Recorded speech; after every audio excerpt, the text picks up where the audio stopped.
우리는 지금 기독교 절기 중 매우 중요한 사순절을 보내고 있습니다. 날마다 우리의 삶에는 그리스도와 함께 십자가에 내 자아가 죽고 또 날마다 부활의 소망이 있는 그런 삶을 살아야 하는데요.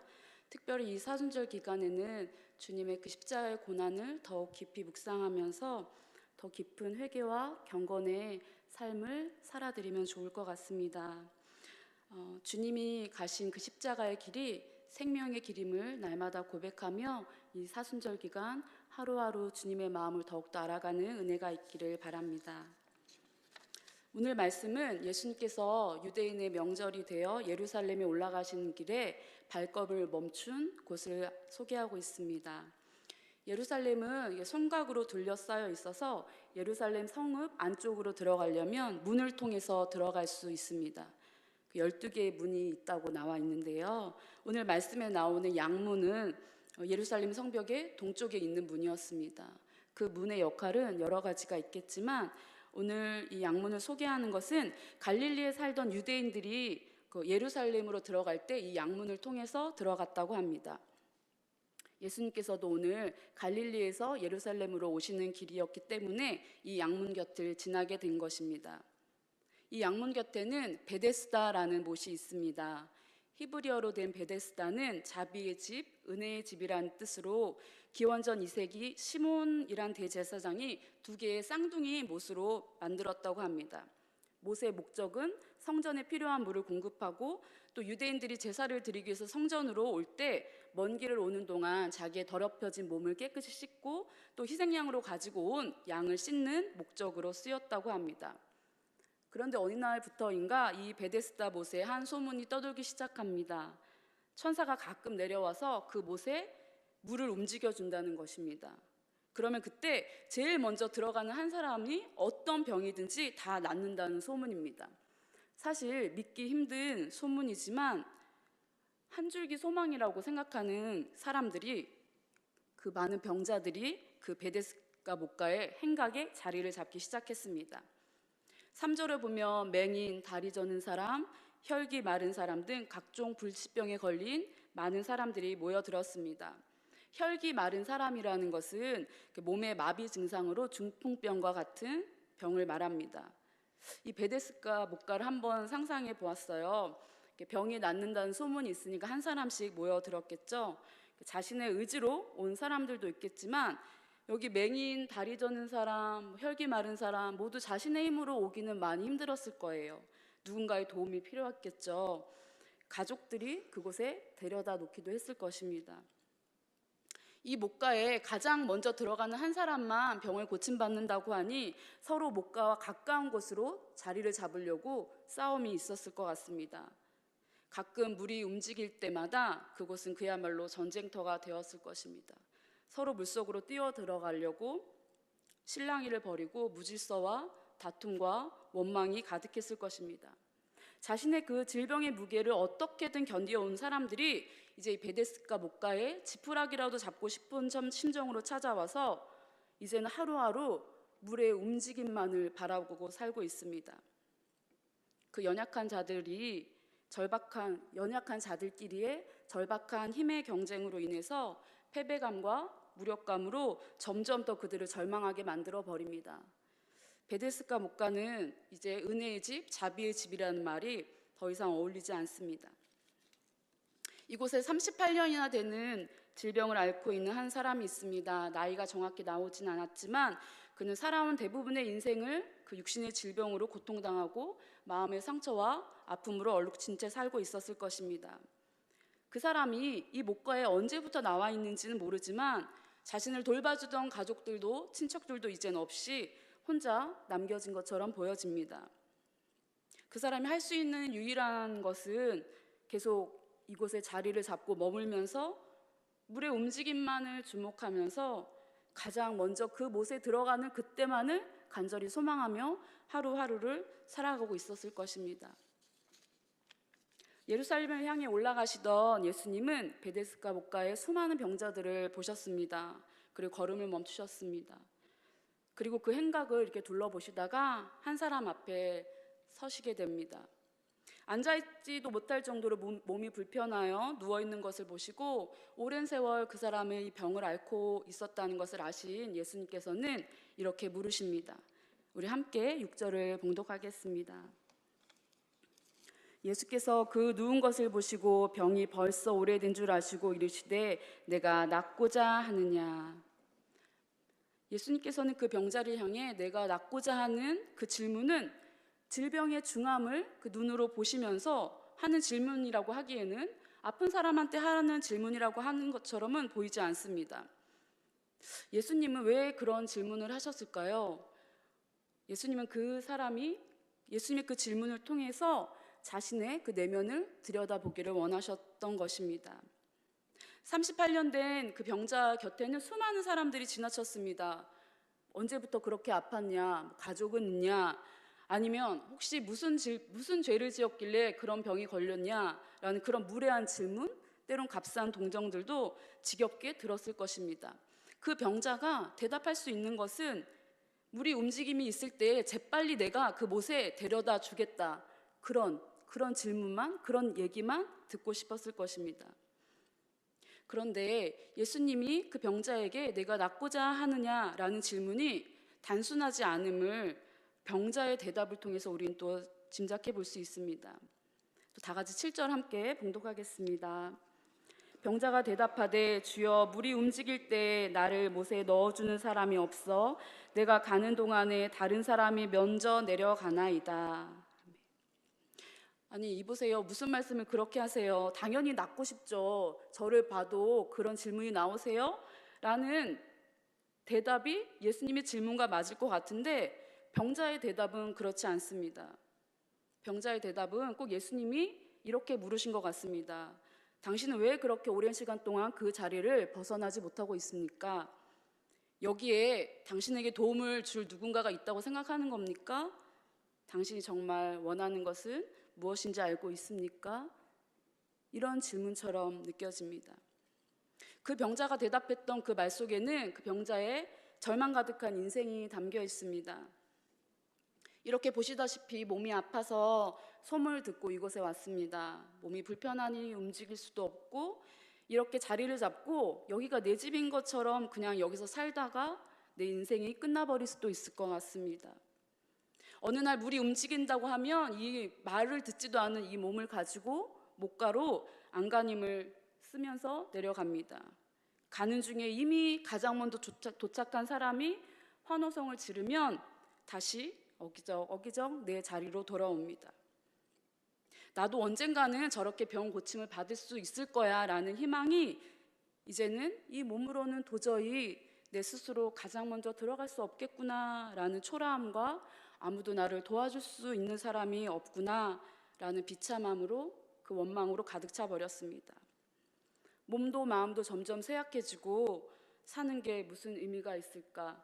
또 절망의 자리에 눕습니다. 이런 세월이 어느덧 38년이나 되었습니다.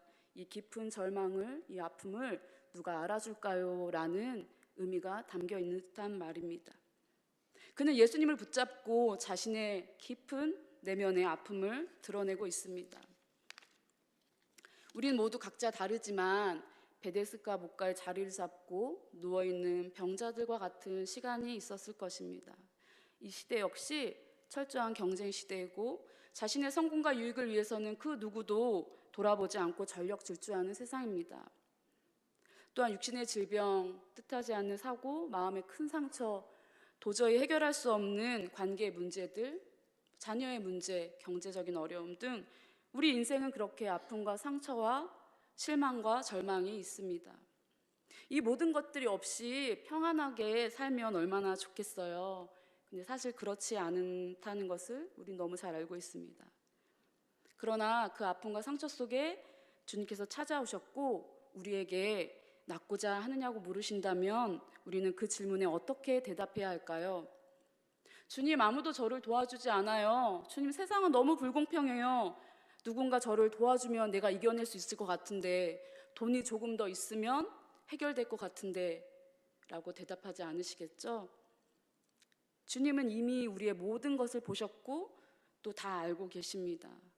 그저 우리의 모든 아픔과 슬픔과 절망을 주님 앞에 정직하고 진실하게 쏟아낸다면 그 이후에 주님께서 우리를 품에 꼭 안아주실 것이라고 저는 믿습니다.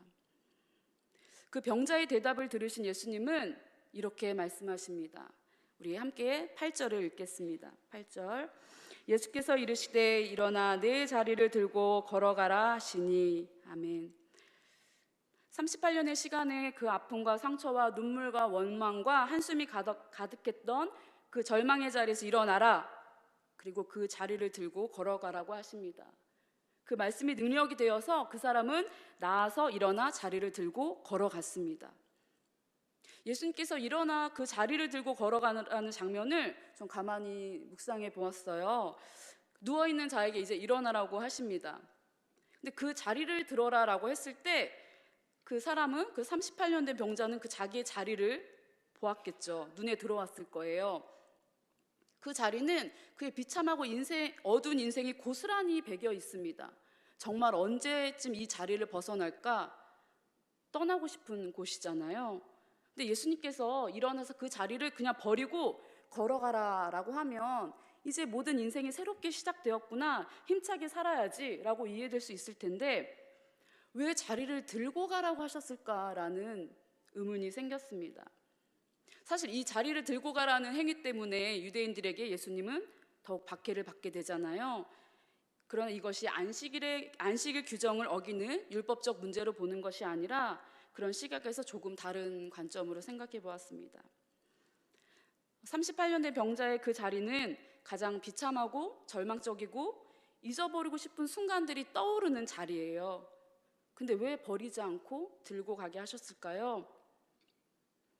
그 병자는 그 자리에 누워 있었기 때문에 예수님을 만날 수 있었습니다.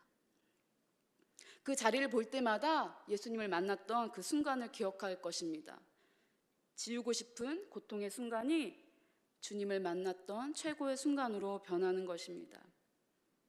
그 자리를 버리지 말라는 뜻은 눈물과 한숨과 절망이 가득했던 그 자리가 이제는 기쁨과 웃음과 소망으로 바뀌었다는 그 은혜를 잊지 말라는 주님의 마음이 아니었을까라는 생각이 들었습니다. 우리 인생에서 참 지우고 싶은 순간들이 많아요. 그런데 잘 잊혀지지 않잖아요. 때때로 그러한 겪는 아픔에 대해서, 그 고통에 대해서 주님께 묻고 싶을 때가 많습니다. 그런데 그 아팠던 순간, 상처받았던 그 순간으로 돌아가서 용기 내서 물어보는 게 참 쉽지가 않아요. 왜냐하면 참 많이 아팠기 때문에 떠올리기가 힘들고, 사실 그 아픔이 무슨 이유인지 너무 궁금한데 하나님께서는 자주 침묵하시는 분이기 때문에 또 침묵해 버리시면 섭섭한 마음이 들지 않을까라고 해서 묻지 못할 때가 많습니다. 제가 신대원에서 영성 수업을 들을 때 그 수업 중에 하나가 그 자신의 깊은 아픔이나 상처를 들여다보는 시간이 있었어요. 제가 지금은 아주 건강하지만 20대 초반에 굉장히 몸이 아팠던 시간이 있습니다. 참 견디기가 너무 힘들어서 마음속으로 굉장히 나쁜 생각을 많이 했던 시간이에요. 지금은 하나님의 은혜로 건강이 회복되었지만 그 시간을 떠올리면 전 항상 괴로웠어요. 이해할 수 없었어요. 왜 그 예쁜 나이에 내가 왜 그렇게 아파야 했지? 왜 나에게 그런 어려움을 주셨지? 사실 이해가 되지 않아서 그 시간을 떠올리면 괴로웠습니다. 사람들이 그렇게 아프고 힘든 그 고난의 시간이 유익이라고 얘기하면 고난은 고난이지 무슨 유익이야 라고 그 말에 제가 인정할 수 없었습니다. 그런데 그 수업을 들으면서 그게 과제이기 때문에 제가 그 문제 앞에 하나님 앞에 기도하게 되었습니다. 그때로 돌아갔어요. 주님, 그때 제가 정말 매일 밤에 잠도 못 자고 그렇게 아팠었는데 주님 어디 계셨어요? 라는 저의 아주 냉랭한 질문이었습니다. 그런데 제가 그렇게 물었을 때 그 기도 중에 한 장면이 이렇게 떠오르는 거예요. 제가 너무 아파가지고 잠을 못 자고 괴로워하고 있는데 그 옆에서 주님이 이렇게 많이 울고 계시는 모습을 제가 기도 중에 봤습니다. 내가 정말 그 깊은 절망 가운데, 깊은 괴로움 가운데 있을 때 아무도 내 곁에 아무도 없구나. 가족도 나한테 위로가 되지 못하고 그 누구도 나에게 힘이 되어주지 못하는 그 순간에 예수님은 나의 가장 가까이 곁에서 나를 위해 울고 계셨구나. 그 장면이 딱 떠올리면서 제 마음에 그게 믿어졌어요. 하나님은 그때 내 곁에, 예수님은 그때 정말 나 곁에 가장 가까이 계셨구나. 그래서 그 시간들이 이제는 그 고난이 내가 예수님과 가장 가까웠던 순간이기 때문에 고난이 내게 유익이라는 그 믿음의 고백을 당당하게 할 수 있게 되었습니다. 혹시 지금 어려움 가운데 계신 성도님들이 계시다면 주님께서 가장 가까이 계시다는 것을 기억하시고 소망 가운데 이겨내시기를 바랍니다. 베데스다 목가에서 그 일어난 치유의 역사가 일어난 날은 안식일이었어요. 안식일은 하나님께서 온 세상을 창조하시고 그 창조하심을 바라보시며 참 좋았다고 기뻐하시며 누리신 날이에요. 우리는 두 손 무겁게 그 아픔과 상처가 있더라도 그 자리를 들고 주님께로 나아갈 때 그 무게를 견디며 살아갈 수 있는 힘을 주시는 주님을 만나는 날이 바로 안식일입니다. 더 이상 언제 물이 움직일지를 바라보지 않아도 돼요. 누가 나를 도와줄 사람이 없나 찾지 않아도 됩니다. 영원히 목마르지 않는 생수가 되시는, 생수의 근원 되신 예수님을 만났기 때문입니다. 영원히 목마르지 않은 생수의 근원 되시고 안식일의 주인 되신 예수님을 만났기 때문에 38년 된 그 병자도 두 다리에 힘을 얻고 자리를 들고 갈 용기를 얻고 자신이 걸어갈 길을 찾아갔습니다. 병이 나아서 기뻐하며 뛰는 그 사람을 보고 유대인들은 율법을 어겼다며 한마디씩 합니다. 그 유대인들은 안식일에 그 무화과 나무 열매보다 무거운 것을 드는 것을 일이라고 규정하고 그 39개의 금지령이 있었다고 합니다. 안식일의 참된 쉼과 누림은 어느덧 사라지고 여러 가지 율법을 지켜야 하고 일을 하지 않는 날로 규정하여서 그 안식일이 그들에게 멍해가 되어버렸어요. 38년이나 그 베데스다 목가에서 그 괴로움을 당하던 사람이 병 나음을 입어서 기뻐하는데 어떻게 그 자리를 들고 가는 것만 볼 수 있었을까요? 왜 그거에만 집중했을까요? 유대인의 명절을 지키러 온 그 항상 성전을 드나들던 수많은 그 유대인들은 그들의 눈에는 그 병자들이 들어오지 않았을 것입니다. 그저 누가 율법을 어기는지 규정을 지키진 않는지 그것이 옳은지 그른지만 바라볼 뿐 정말 하나님의 눈으로 바라봐야 할 것들을 보지 못한 채 살고 있는 자들이었습니다. 그들에게는 예수님의 그 놀라운 치유 사건으로 인해서 정말 예수님이 하나님의 아들이신가? 그런 존재를 인정하려는 노력보다 율법을 지키지 않았어 자리를 들고 가는 것은 율법을 어기는 행위야. 그 행위를 하게 한 사람을 존재를 부정하고 자신들의 율법을 철저하게 지켜내고 싶었던 것입니다. 그래서 그들은 자리를 들고 걸어가라고 한 사람이 누구인지를 궁금해하고 찾아내려고 합니다. 그들에게 구원자 되신 예수님이 그들 눈앞에 나타나셨는데도 알아보지 못합니다. 그런데 소란이 일기 전에 예수님께서는 이미 자리를 피하셨기 때문에 그 놀라운 치유의 사건을 경험한 그 사람도 예수님께 감사 인사도 못하고 그분이 누구신지도 알지 못한 채 예수님과 헤어지게 되었습니다. 얼마나 궁금하고 또 아쉬웠을까요? 우리 함께 14절을 읽겠습니다. 14절. 그 후에 예수께서 성전에서 그 사람을 만나 이르시되 보라 내가 나았으니 더 심한 것이 생기지 않게 다시는 죄를 범하지 말라 하시니 아멘. 예수님께서는 성전에서 그 사람을 발견하셨습니다. 38년 동안 그 목가에서 자리를 잡고 누워있던 그 사람, 몸이 병든 자는 병든 자를 더럽게 여기고 또 깨끗하지 못하고 해서 성전 출입을 금했기 때문에 그 사람은 항상 누워서 그 양문을 통과해서 예루살렘 성전으로 들어가는 사람들을 그저 부러워하면서 바라만 보고 있었습니다. 예배하기 위해서 제물을 준비해 가는 사람들 볼 때마다 나도 저런 날이 올까? 얼마나 부러웠을까요? 그런데 이제는 부러워하던 자리를 벗어나 성전에서 하나님을 예배하는 자리에 서 있습니다. 그리고 그곳에서 자신이 성전에 들어올 수 있도록 해주신 그분을 만납니다. 예수님께서는 그 사람을 보시며 더 심한 것이 생기지 않게 다시는 죄를 범하지 말라고 하십니다. 다시는 죄를 범하지 말라. 그 육신의 질병뿐 아니라 죄를 대속하시고 구원자 되심을 선포하고 있습니다. 그 사람이 무슨 죄를 짓고 살았는지는 알 수 없지만 그는 죄에 대해서 언급하자 내 병을 고쳐주신 분이 나의 죄를 대속해 주신 구원자 예수님이시라는 걸 알게 됩니다. 한순간의 기적이나 치유로 우리가 예수님을 경험하게 되지만 우리가 정말 예수님이 누구신지를 고백하게 되는 것은 성령으로 인하여 하나님의 말씀을 듣고 예배하는 자리인 줄 믿습니다. 내가 죄인임을 깨달았을 때 예수님을 구주로 고백할 수 있게 되는 것입니다. 자신의 죄와 허물을 불쌍히 여겨주시고 고쳐주시고 새로운 삶을 살도록 인도해 주신 분이 예수님이라는 것을 알고 그는 당당하게 사람들에게 나를 고쳐주신 분이 예수라고 고백했습니다. 오늘 말씀에는 38년 된 병자가 어떤 죄를 짓고 그렇게 오랜 세월 고통 가운데 있었는지를 알 수 없습니다. 그렇지만 예수님을 만나 병을 고침받고 죄사함을 받아서 앞으로 새로운 인생을 살아야 할 그 사람은 어떻게 사는 것이 죄를 짓지 않고 살아가는 것인지를 우리는 한번 생각해 볼 수 있습니다. 그는 그의 자리를 기억해야 합니다. 그의 자리를 기억한다는, 그 자리를 들고 가라고 한 그 말씀을 기억한다는 것은 하나님을 잊지 않는 것입니다. 절망을 벗어났지만 내 삶에 그 아픔이 없었다면 얼마나 좋았을까라고 생각하는 것이 아니라 주님을 만나고 내 병이 나았으니 이제 내 모든 과거를 지우고 사는 것이 아니라 그 고난의 시간, 내가 어떻게 주님을 만났는지, 주님께서 나를 어떻게 만나 주셨는지를 잊지 않아야 합니다. 우리의 과거는 사라지지 않습니다.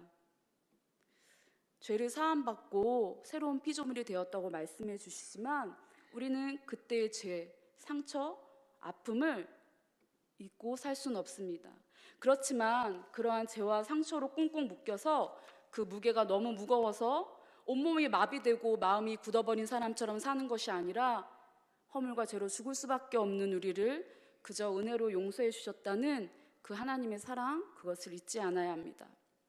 날마다 예수님의 말씀의 능력을 힘입어 굳어져 있는 마음을 풀고 손을 내밀고 두 발을 내딛어서 한 걸음 한 걸음 나아가야 합니다. 또한 죄라는 것은 율법적인 행위를 넘어서서 저는 하나님의 마음을 아프게 하는 것, 하나님의 마음을 슬프게 하는 것이 죄라고 생각합니다. 우리가 하나님을 신뢰하지 못할 때, 하나님께 온전히 순종하지 못할 때 하나님은 많이 아프시고 슬프시겠죠. 자녀가 잘못을 했을 때 그 말을 듣지 않고 순종하지 않았을 때 화가 나잖아요. 그렇지만 화나는 것보다 또 마음이 아픈 게 부모의 마음이듯이 하나님의 마음도 그런 것 같습니다. 사람들의 도움이 필요하다고 아무도 도와줄 사람이 없다고 원망했던 인생에서 이제는 신실하신 하나님의 사랑을 믿고 오직 하나님만을 중심에 모시며 하나님만이 나의 유일한 도우심을 신뢰하며 살아야 합니다. 우리가 그분을 신뢰할 때 우리에게 일어날 힘을 주시고 또 우리 두 손에 여전히 남아있는 무거운 상처와 아픔과 허물의 자리들을 함께 품어주시고 또 주님이 걸어가신 그 길을 따라갈 수 있도록 우리의 걸음마다 빛으로 비춰주실 것을 믿습니다. 그러한 믿음으로 한 걸음씩 나아가는 저와 여러분 되기를 간절히 소망합니다.